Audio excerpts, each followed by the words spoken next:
thinks that you'd be better off with a little bit less federal government in your lives? And is there anyone in the room tonight that thinks you'd be better off with a lot less federal government in your lives?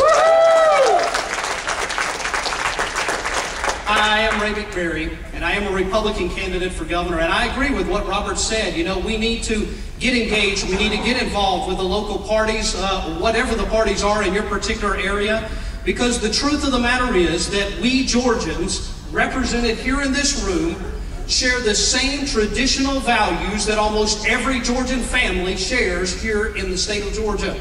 We've absolutely got to get engaged and get involved. I know everywhere that I have spoken for the last several months, even in Republican Party meetings, they've been overwhelmed because they've had record attendance in one meeting after another. And that's in Republican Party meetings. Because every single time that the people in that area hear that someone, anyone, is coming to talk about the subject of states' rights and state sovereignty, that's what they want to hear.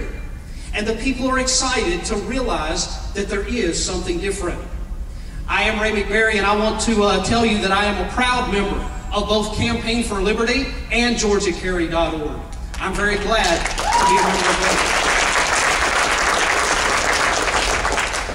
I've been talking across America for the last 10 years about the subject of states' rights and state sovereignty, and the fact that it is the final peaceful constitutional solution that we have remaining here in America to rein in an out-of-control federal government. It doesn't matter if we're talking about Obama health care, or if we're talking about the so-called Patriot Act, or if we're talking about stopping illegal aliens from registering to vote in our own elections here in Georgia, or if we're talking about a water rights battle between Washington, D.C. and the good people of Georgia. That and many other issues could all be summed up and solved with one simple constitutional solution, and that is the 10th Amendment and states' rights.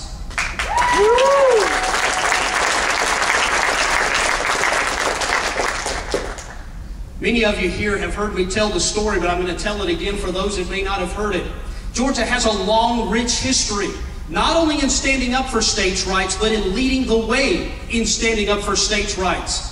Just 5 short years after the Constitution of these United States was ratified in 1793, there was a man from another state who tried to sue the state of Georgia in the federal courts. His name was Chisholm, and the case is Chisholm versus Georgia.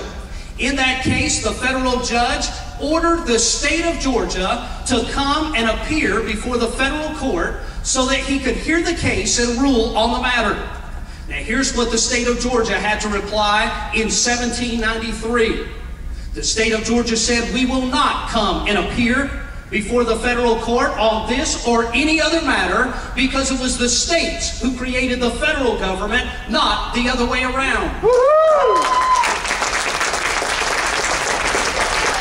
And the state of Georgia went on to say that any federal agent caught within the boundaries of the sovereign state of Georgia trying to enforce those unconstitutional orders would be, and I quote, "arrested and hanged by the neck until dead without the benefit of clergy." Now, folks, I'm here to tell you that the problem we had in 1793 is the same problem that we have today in the 21st century. It is an out-of-control federal government. And if it was that way 5 short years after the Constitution of these United States was ratified, you can bet your bottom dollar we're a lot further down the road now than when we were 5 short years after the ratification of our Constitution. And I'll tell you, though, that the solution is the same solution today that it was in 1793.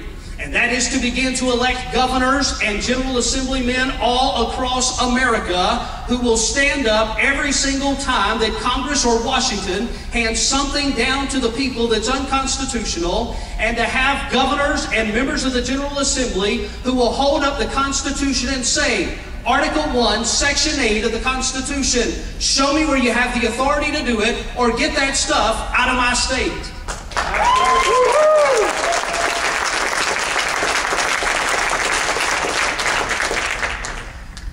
You say, can we really use states' rights today? Is there really anything that a governor could do, or that the General Assembly could do, using the 10th Amendment and states' rights to stand up for our liberties when Washington tries to run over us. Oh yes, my friend, there is something that your governor could do. There is something that your General Assembly could do if they followed men like Bobby Franklin. I think most of you probably in the room heard the story several years ago during the Hurricane Katrina crisis, when in the aftermath of the storm, FEMA and other federal agents were literally going around trying to confiscate the weapons of law-abiding citizens in those areas devastated by the storm there in the Gulf Coast region. Now, I'm not talking about federal agents trying to take away the firearms of looters and vandals that were robbing, stealing, and plundering after the storm. I'm talking about FEMA and federal agents going around trying to disarm law-abiding citizens, going to their homes, going up to their vehicles, trying to take the firearms away from law-abiding citizens who had no other means of protecting themselves, their lives, their liberties, and their property in that time. Let me tell you what any states' rights governor should have said in any one of those states after the Hurricane Katrina crisis hit. They should have said, the first time I find any federal agent trying to disarm one law-abiding citizen in my state, that federal agent's going to find himself sitting in a Georgia jail waiting for somebody to come bail him out.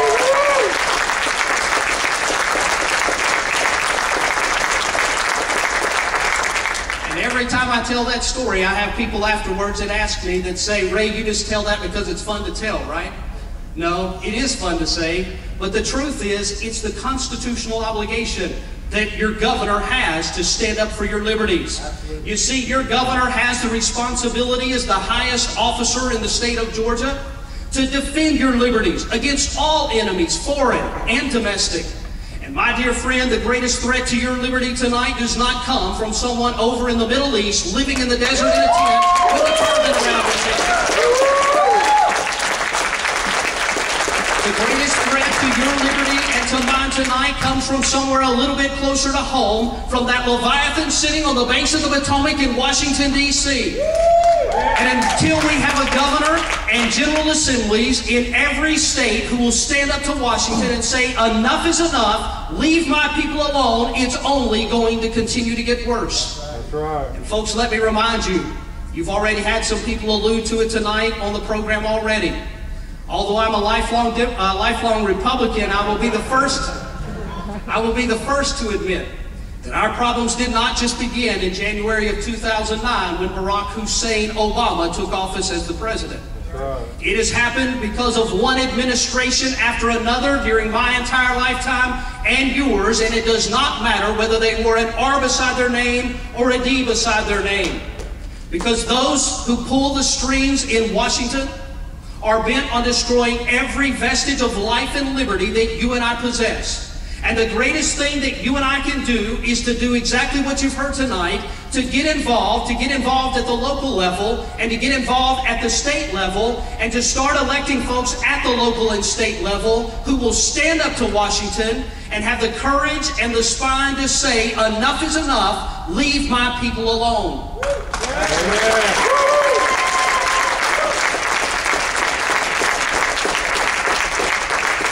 Over the last several months, our campaign has been contacted by people running on 10th Amendment platforms all across the country because of the strong stand that we've taken here in Georgia in our race on states' rights and state sovereignty.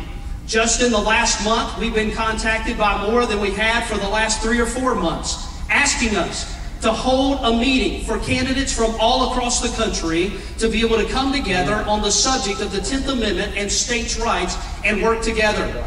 And I'm very proud to announce that on February the 25th and 26th, right here in Atlanta at the Hilton at the airport, we will be hosting the National 10th Amendment Summit with candidates from all over the country who will be here to work together to hammer out a strategy to decide what is working and what's not working, to regain our liberties using the 10th Amendment to the Bill of Rights. And on that Friday, it'll be open to the public. I hope you'll be there. I hope you'll join with us. Judge Andrew Napolitano has already agreed to be the keynote speaker for that